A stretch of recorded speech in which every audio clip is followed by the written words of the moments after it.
ئەی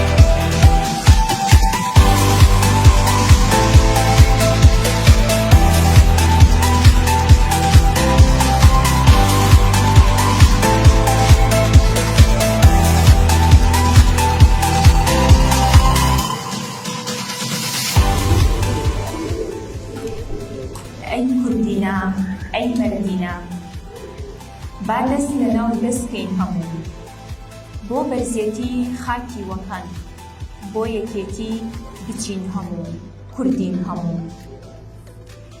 بێکەس نییە دایکی وەتەن، ئێمە فیداکاری ئەوین، تا کورد لە عالەم دەرکەوێت، بۆ یەکێتی بچین هەموو، کوردین هەموو. ئامادەبوانی بەڕێز، میوانانی خۆشەویست، ئەم کاتتان باش. بە ناوی دامەزراوەی کەریمی عەلەکە و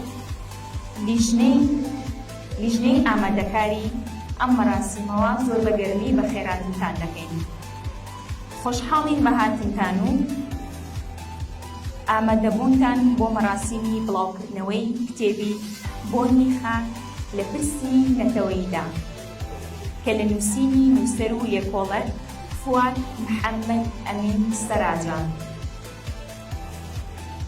بەڕێزان، دامەزراوەی کەریمی عەلەکە وەک یەکێک لە دامەزراوە خێرخوازی و ڕۆشنبیریان گرنگ و چالاکەکان هەمیشە بە پێشکەشکردنی کاری باش و نوێخوازانەوە ئاوڕی لە زۆر بابەت و پرسی گرنگ داوەتەوە.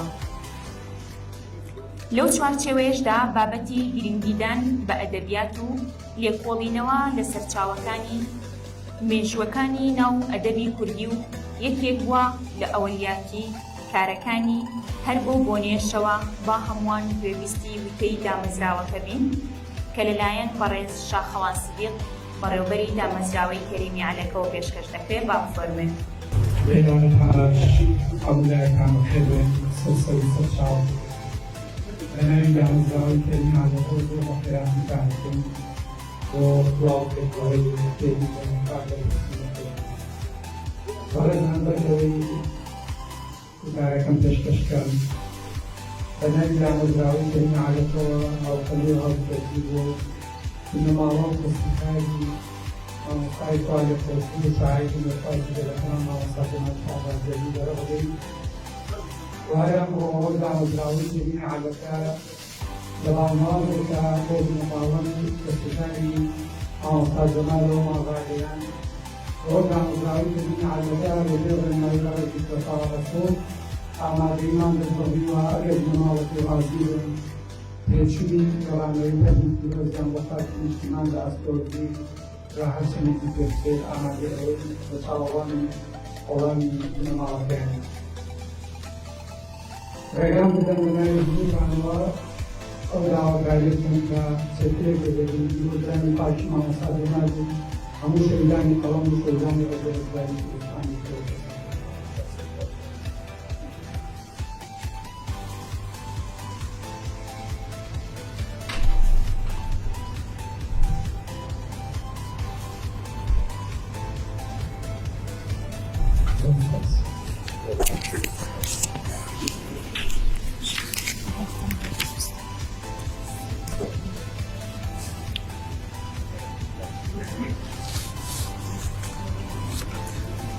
بەڕێزان،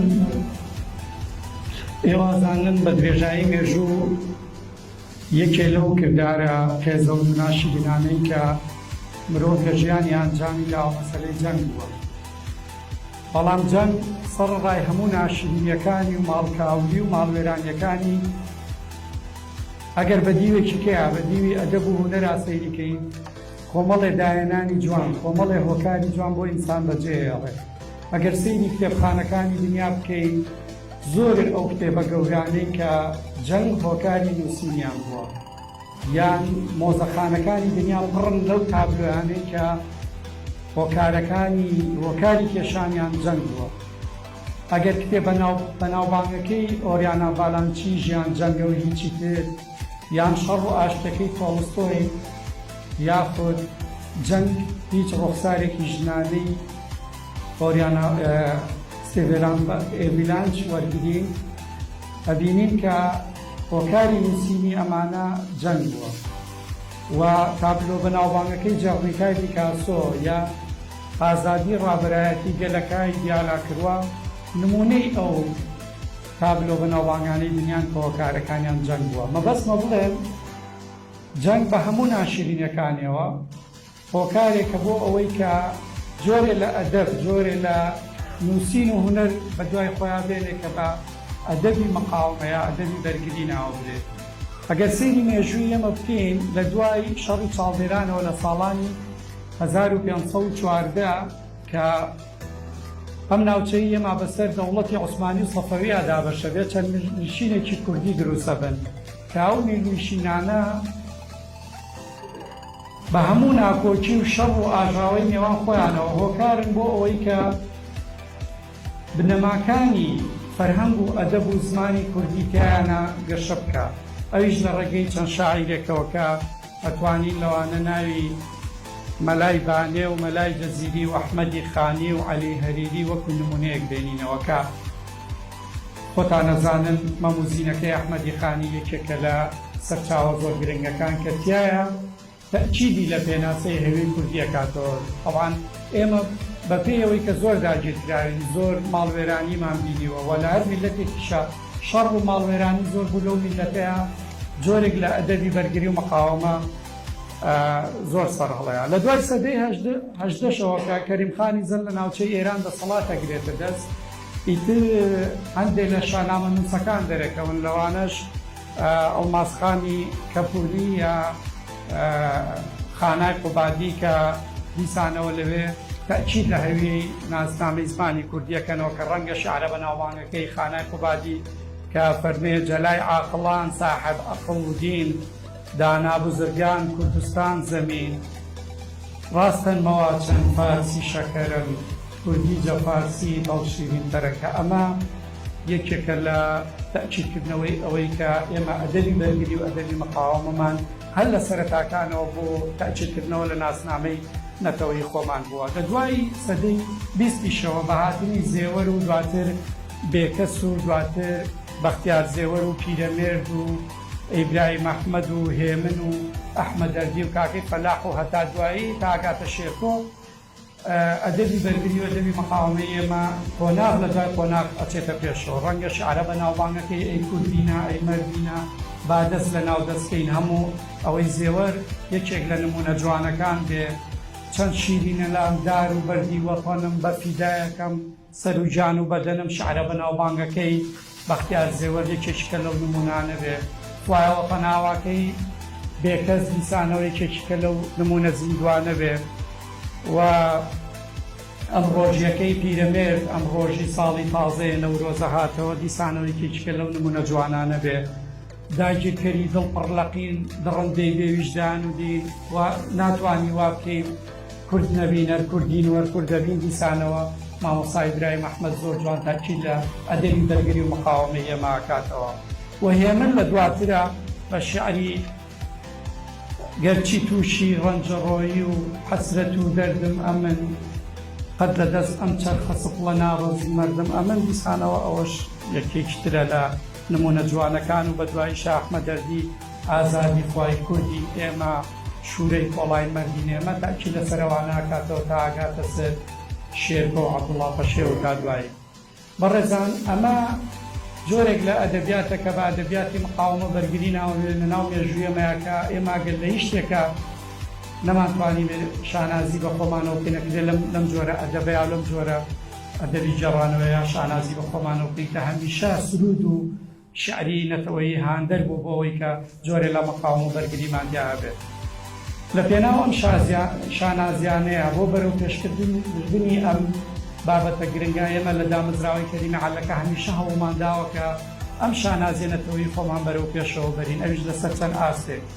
لە پۆستەری ناودارانی کورددا ئێمە هەوڵمان داوە پۆستەر بۆ هەموو ئەو کەسایەتیە گرنگانی ناو ئەدەبیاتی ئێمە و ناو مێژووی ئێمە بکەین، جا سیاسی بێ یا ڕۆشن بێ یا ئەدیب، کە 1 ملیۆن پۆستەرە بۆ 1000 کەسایەتی کورد هەوڵمان داوە ناو و پێگە و کەسایەتی و ئەدیب و نووسەرانە بەرزڕاگرین. لە ڕێگەی دامەزراوی جەمال عیرفانەوە هەمیشە هەوڵمان داوە بەرهەمی ئەم نووسەرانە کە 800 ناونیشان کە زیاتر لە سەدەها کتێبەکە ئێمە چاپمان کردو و بڵاومان کردوێتەوە کە هەوڵمان داوە ئەم ئەدەبیاتی ئێمە نەفەوتێەوە، مێژوەکە بێ ئێمە نەفەوتێ و زیاتر لە 68 پەیکەرمانە شار و شارۆچکەکان بۆ ئەدیب و نووسەر و ڕۆشنبیرانی کورداناوە کە دیسانەوە هەوڵێکی پێ بۆ بەزی دوێژنەوەی ناوی ئەو قارەمانانەی کە سەربەرز و سەرکەوتوو بوون لە بەرەو پێشبردننی ئەدەبیاتی بەرگری و ئەدەبیاتی کوردی ئێمەیە و ڕێزلێنان و خەڵاتمان بۆ چەندین ئەدیب و نووسەر و شاعیر کردووە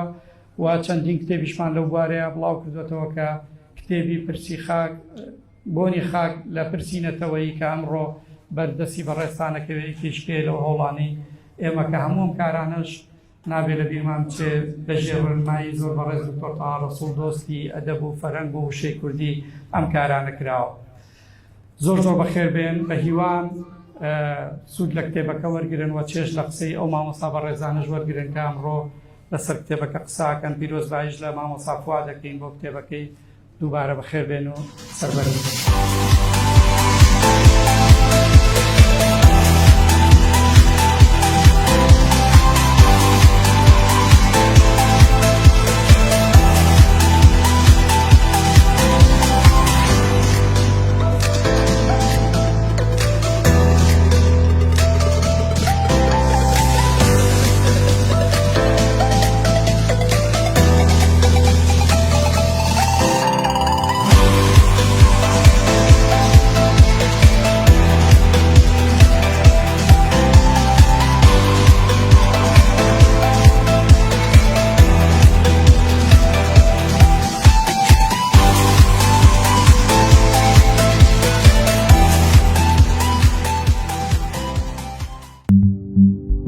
Thank you.